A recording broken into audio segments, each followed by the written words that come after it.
राष्ट्रपति रामनाथ कोविंद का कार्यकाल 24 जुलाई 2022 को समाप्त हो रहा है। इससे पहले नए राष्ट्रपति का चुनाव किया जाना है। भारत के निर्वाचन आयोग ने 18 जुलाई 2022 को मतदान का ऐलान किया है, जिसके बाद 21 जुलाई 2022 को भारत के अगले राष्ट्रपति के नाम का ऐलान होना है। इस वीडियो में समझते हैं कि भारत में राष्ट्रपति का चुनाव कैसे होता है।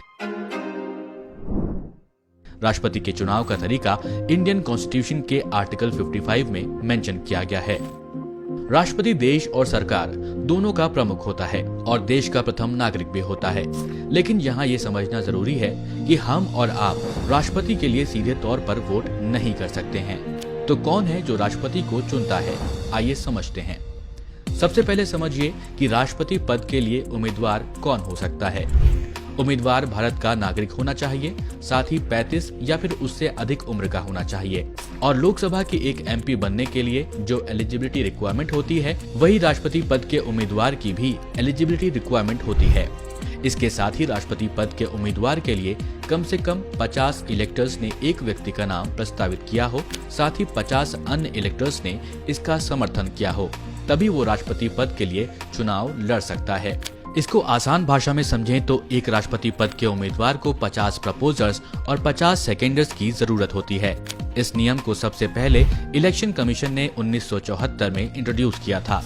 कारण ये था कि नॉन सीरियस कैंडिडेट्स भी इस पद के उम्मीदवार बन जाया करते थे, जिसके कारण 1974 में जब प्रपोजर्स और सेकेंडर्स का नियम लाया गया, तब एक पोटेंशियल कैंडिडेट को 10 प्रपोजर्स और 10 सेकेंडर्स की जरूरत होती थी और 2500 रुपए की सिक्योरिटी डिपॉजिट भी अनिवार्य कर दी गई थी। जिसके बाद 1997 में नियम में बदलाव किए गए। 50 प्रपोजर्स और 50 सेकेंडर्स के साथ 15,000 रुपए का सिक्योरिटी डिपॉजिट यहाँ पर मैंडेट किया गया। आमतौर पर इस पद के लिए केवल 2 उम्मीदवार होते हैं, एक सत्ता पक्ष के द्वारा प्रस्तावित और दूसरा विपक्ष द्वारा प्रस्तावित। आइए अब समझते हैं चुनाव की प्रक्रिया।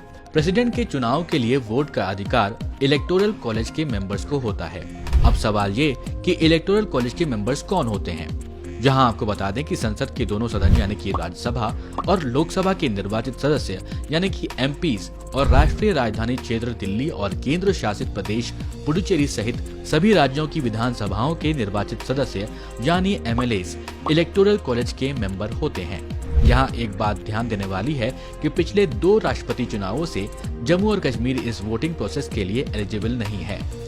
साथ ही विधान परिषद के सदस्य और राज्यसभा के 12 नॉमिनेटेड मेंबर्स प्रेसिडेंट के चुनाव के लिए वोट नहीं कर सकते हैं।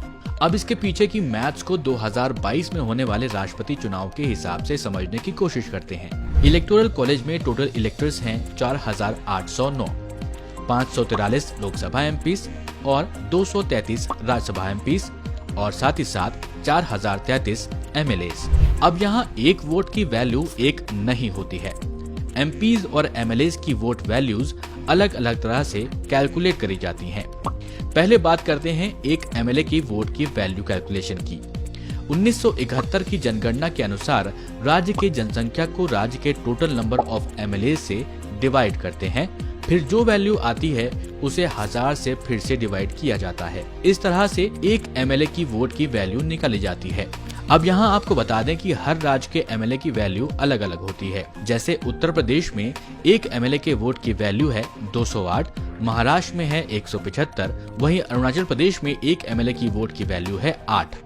इलेक्शन कमीशन के अनुसार आज के समय में एमएलए वोट्स की ओवरऑल वैल्यू 5,43,231 है।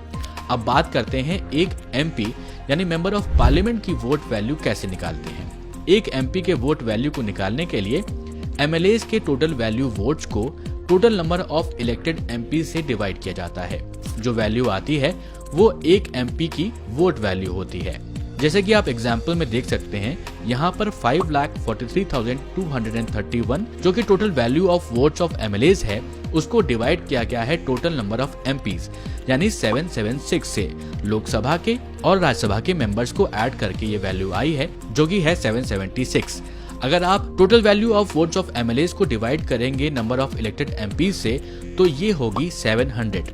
तो ये तो बात हो गई कि वोट वैल्यू कैसे निकाली जाती है। अब इलेक्टोरल कॉलेज की टोटल वोट वैल्यू को देखें तो ये होगी 5,43,200 यानी कि एमपीज की टोटल वोट वैल्यूज प्लस 5,43,231 यानी कि MLAs की total vote values equals to 10,86,431। अब जीत के लिए चाहिए इस वैल्यू का 50% यानी 5,43,216 5,43,216।